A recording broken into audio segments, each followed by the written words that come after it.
What is up, Star Seeds? I am Sydalexandria, and today we are going to be talking about how you chose what you look like. I've already talked about how you choose this life, you choose your parents, you choose this incarnation, the circumstances that you're born into, the location, okay?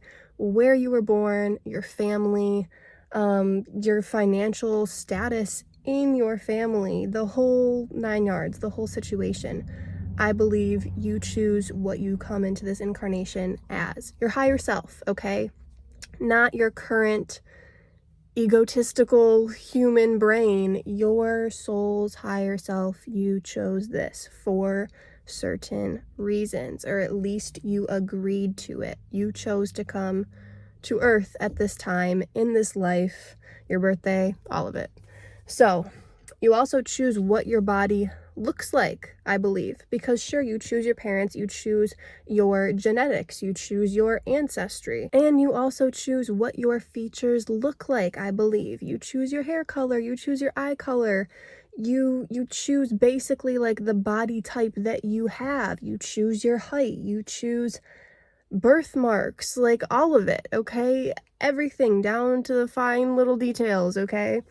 And I didn't realize this when I was younger because I used to want to have blonde hair and blue eyes, or at least dark hair and blue eyes. Like everyone that I know used to want that because that was like beauty standards. But now I'm like, I feel like I chose brown hair and brown eyes. Like I can totally see kind of why I chose that now. And then there was a point in my life where I was like, everyone's making fun of me for having white skin, like because I'm hanging out with people with brown skin. So I was like, why did I choose this? There was just multiple different phases of what I wanted to look like. And now I'm realizing that like I do kind of have a basic young white girl with brunette hair kind of look to me, but I feel like I kind of chose that. And now I see how certain body parts of me can change as time goes on. We're going to talk about eyebrows.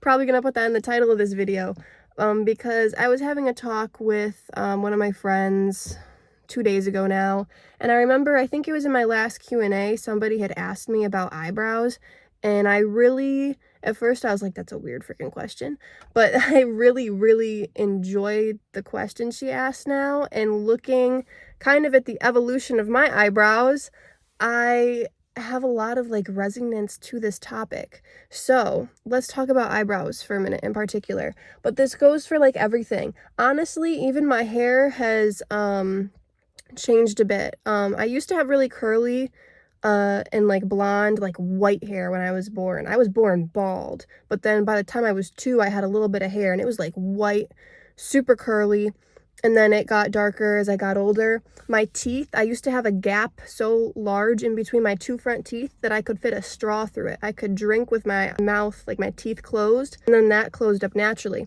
But now my hair is darker, it's brown, it's not super curly, it's wavy, and I've always wanted straight hair, and I still straighten my hair sometimes. If you see me with straight hair, it's because I straightened it. But I do kind of like the nice wavy, I guess, when I think about it.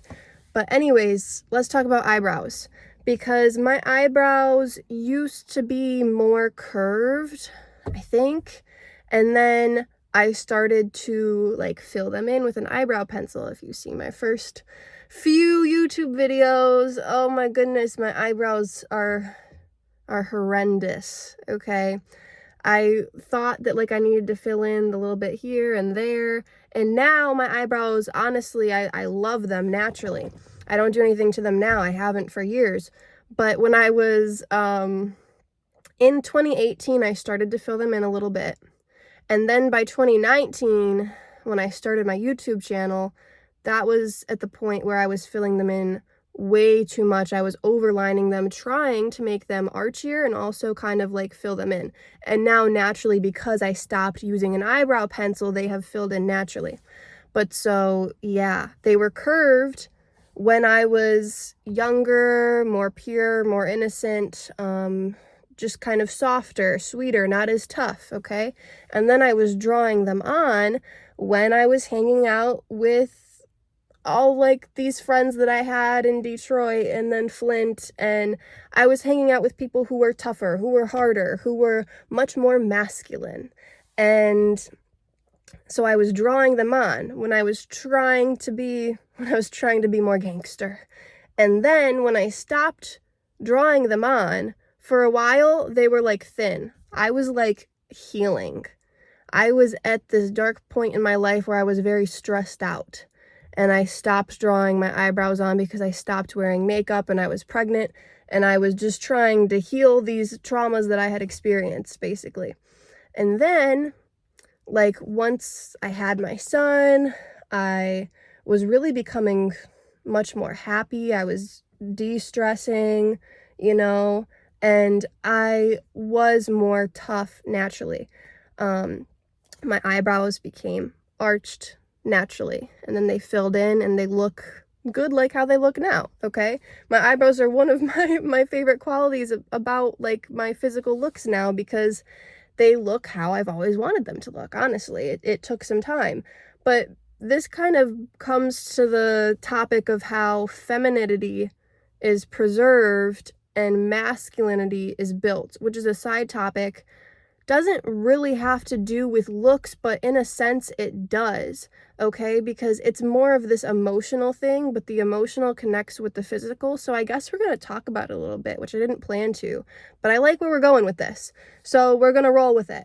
Like, everyone, guys, girls, it doesn't matter, like, your gender, but femininity is preserved. Like, we are born, not that we're born naturally feminine, but like that feminine energy that everybody has regardless of gender, we're born with that. The sweetness in us is preserved. Let's stop calling it masculine and feminine, because I feel like some people aren't gonna understand what I mean by that. The sweetness in us, the archetypal feminine, is the sweetness in us, the innocence, the pure, helping people out, caring for people, nurturing for people.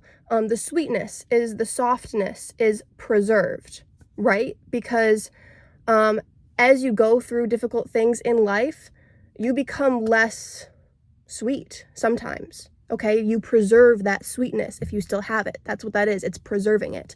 Because when shit happens in life, it makes you harder. It makes you more tough. It makes you, not continue to help people out as much. You learn your boundaries with that more, because, why did I give you a ride, or why did I give you money and then it wasn't, like, you didn't do what I hoped you would do with that opportunity that I helped you with. So you might, not be as giving. You have more boundaries with that. You might not be as just sweet off the bat. You might be more reserved. You're not going to tell people your life story all the time. Maybe I'm still kind of an open book, but you are more guarded, okay? You put these walls up. You get more masculine. You build your masculinity. You build that toughness, regardless of gender, like we've mentioned. And so also, like, as you age, even like, for instance, when people have like even like drug addictions, you can kind of see it in their face. That's a bit different. But also like the eyebrows, just when people have been through a lot, like if people were involved in a gang, or if they were involved in just like a tougher lifestyle, if they had this life of poverty or tough things happening in their neighborhood, usually their eyebrows are more arched. Or just if they are just kind of a tougher, strong, independent woman, their eyebrows are more arched. But yeah, that masculinity, that strong toughness is built for both genders. It's built throughout life. That femininity, that softness, that sweetness is preserved. But I just wanted to come on here and say that, like, you guys chose what you look like. People who are super short or super tall or like something like that, like, I do believe they chose that, and there's a reason for that.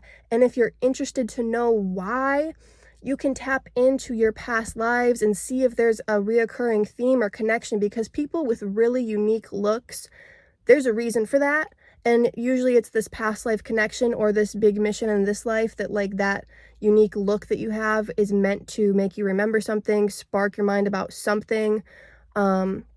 But just everybody, even people who look more quote unquote basic, you look very similar to how you've looked in past lives. This is a soul personality coming out, really manifesting in the physical body, the expression of that. So that's why we look similar throughout these different incarnations. And that's why when I look at people, I can tell the past lives they've had. I'm not sure how to explain it, but certain features look like certain things. It's kind of like the astrology of the face, how you can look at someone and have a pretty good guess of to like what main zodiac signs that they have in their chart, you know what I mean? But it's all interconnected, you guys. So I hope you enjoy this video. Let me know what you think in the comments. Peace out.